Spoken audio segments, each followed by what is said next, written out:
English Bible Leviticus chapter 4:6. The Lord said to Moses, "Say to the Israelites, when anyone sins unintentionally and does what is forbidden in any of the Lord's commands. If the anointed priest sins, bringing guilt on the people, he must bring to the Lord a young bull without defect as a sin offering for the sin he has committed. He is to present the bull at the entrance to the tent of meeting before the Lord. He is to lay his hand on its head and slaughter it before the Lord. Then the anointed priest shall take some of the bull's blood and carry it into the tent of meeting. He is to dip his finger into the blood and sprinkle some of it 7 times before the Lord, in front of the curtain of the sanctuary. The priest shall then put some of the blood on the horns of the altar of fragrant incense that is before the Lord in the tent of meeting.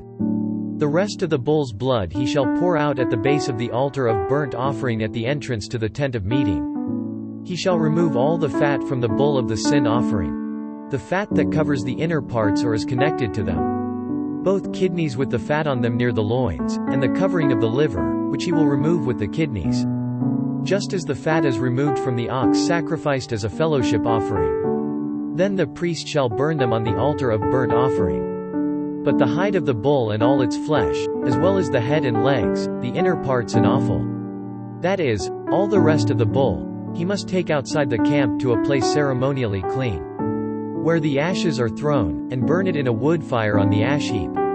If the whole Israelite community sins unintentionally and does what is forbidden in any of the Lord's commands, even though the community is unaware of the matter, they are guilty. When they become aware of the sin they committed, the assembly must bring a young bull as a sin offering and present it before the tent of meeting. The elders of the community are to lay their hands on the bull's head before the Lord, and the bull shall be slaughtered before the Lord. Then the anointed priest is to take some of the bull's blood into the tent of meeting. He shall dip his finger into the blood and sprinkle it before the Lord 7 times in front of the curtain. He is to put some of the blood on the horns of the altar that is before the Lord in the tent of meeting. The rest of the blood he shall pour out at the base of the altar of burnt offering at the entrance to the tent of meeting. He shall remove all the fat from it and burn it on the altar, and do with this bull just as he did with the bull for the sin offering. In this way the priest will make atonement for them, and they will be forgiven. Then he shall take the bull outside the camp and burn it as he burned the first bull. This is the sin offering for the community. When a leader sins unintentionally and does what is forbidden in any of the commands of the Lord his God, he is guilty.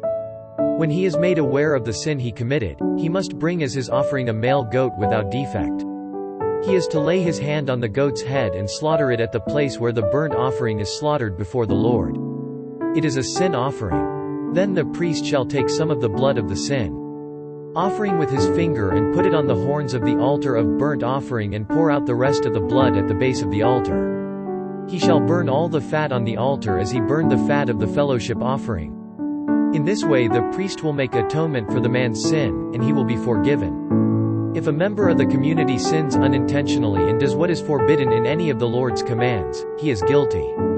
When he is made aware of the sin he committed, he must bring as his offering for the sin he committed a female goat without defect.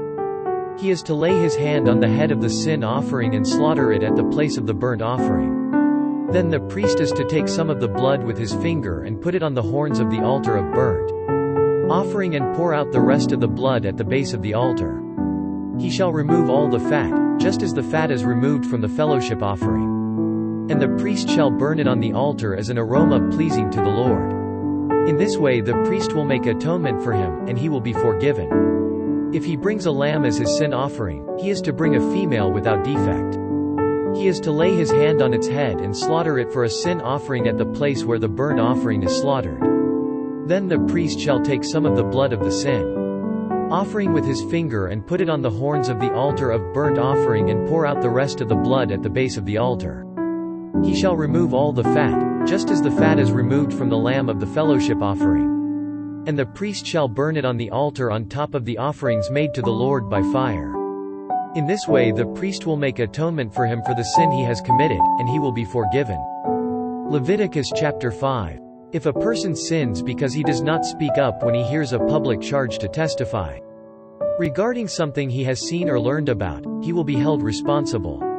Or if a person touches anything ceremonially unclean, whether the carcasses of unclean wild animals or of unclean livestock or of unclean creatures that move along the ground, even though he is unaware of it, he has become unclean and is guilty.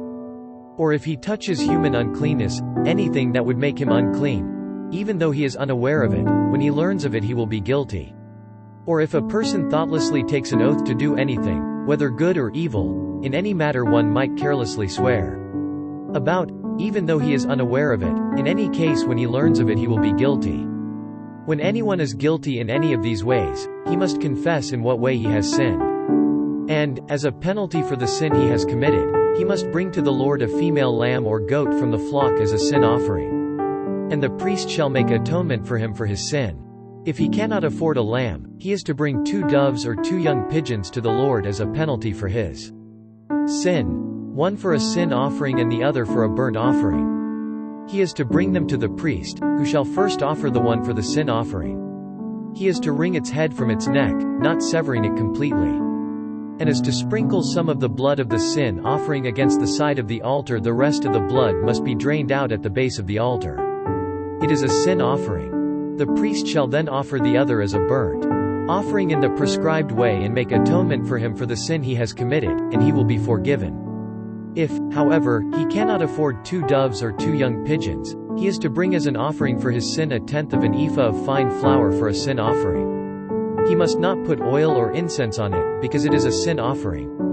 He is to bring it to the priest, who shall take a handful of it as a memorial portion and burn it on the altar on top of the offerings made to the Lord by fire.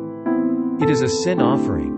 In this way the priest will make atonement for him for any of these sins he has committed, and he will be forgiven. The rest of the offering will belong to the priest, as in the case of the grain offering.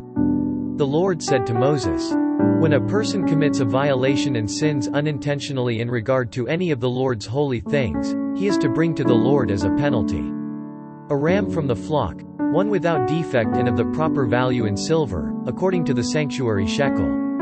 It is a guilt offering. He must make restitution for what he has failed to do in regard to the holy things, add 1/5 of the value to that and give it all to the priest, who will make atonement for him with the ram as a guilt offering, and he will be forgiven. If a person sins and does what is forbidden in any of the Lord's commands, even though he does not know it, he is guilty and will be held responsible. He is to bring to the priest as a guilt offering a ram from the flock, one without defect and of the proper value. In this way the priest will make atonement for him for the wrong he has committed unintentionally, and he will be forgiven. It is a guilt offering he has been guilty of wrongdoing against the Lord."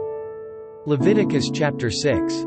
The Lord said to Moses, "If anyone sins and is unfaithful to the Lord by deceiving his neighbor about something entrusted to him or left in his care or stolen, or if he cheats him, or if he finds lost property and lies about it, or if he swears falsely, or if he commits any such sin that people may do, when he thus sins and becomes guilty, he must return what he has stolen or taken by extortion, or what was entrusted to him, or the lost property he found, or whatever it was he swore falsely about. He must make restitution in full, add 1/5 of the value to it and give it all to the owner on the day he presents his guilt offering. And as a penalty he must bring to the priest, that is, to the Lord, his guilt offering, a ram from the flock, one without defect and of the proper value. In this way the priest will make atonement for him before the Lord, and he will be forgiven for any of these things he did that made him guilty."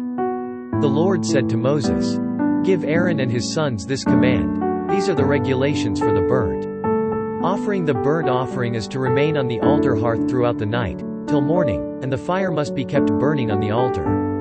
The priest shall then put on his linen clothes, with linen undergarments next to his body, and shall remove the ashes of the burnt offering that the fire has consumed on the altar and place them beside the altar. Then he is to take off these clothes and put on others, and carry the ashes outside the camp to a place that is ceremonially clean. The fire on the altar must be kept burning, it must not go out. Every morning the priest is to add firewood and arrange the burnt offering on the fire and burn the fat of the fellowship offerings on it. The fire must be kept burning on the altar continuously, it must not go out. These are the regulations for the grain offering. Aaron's sons are to bring it before the Lord, in front of the altar. The priest is to take a handful of fine flour and oil, together with all the incense on the grain offering, and burn the memorial portion on the altar as an aroma pleasing to the Lord. Aaron and his sons shall eat the rest of it, but it is to be eaten without yeast in a holy place. They are to eat it in the courtyard of the tent of meeting. It must not be baked with yeast. I have given it as their share of the offerings made to me by fire. Like the sin offering and the guilt offering, it is most holy. Any male descendant of Aaron may eat it. It is his regular share of the offerings made to the Lord by fire for the generations to come. Whatever touches them will become holy. The Lord also said to Moses, "This is the offering Aaron and his sons are to bring to the Lord on the day he is anointed, 1/10 of an ephah of fine flour as a regular grain offering, half of it in the morning and half in the evening. Prepare it with oil on a griddle, bring it well mixed, and present the grain offering broken in pieces as an aroma pleasing to the Lord. The son who is to succeed him as anointed priest shall prepare it. It is the Lord's regular share and is to be burned completely. Every grain offering of a priest shall be burned completely, it must not be eaten." The Lord said to Moses, "Say to Aaron and his sons, these are the regulations for the sin offering. The sin offering is to be slaughtered before the Lord in the place. The burnt offering is slaughtered, it is most holy. The priest who offers it shall eat it. It is to be eaten in a holy place, in the courtyard of the tent of meeting. Whatever touches any of the flesh will become holy, and if any of the blood is spattered on a garment, you must wash it in a holy place. The clay pot the meat is cooked in must be broken, but if it is cooked in a bronze pot, the pot is to be scoured and rinsed with water.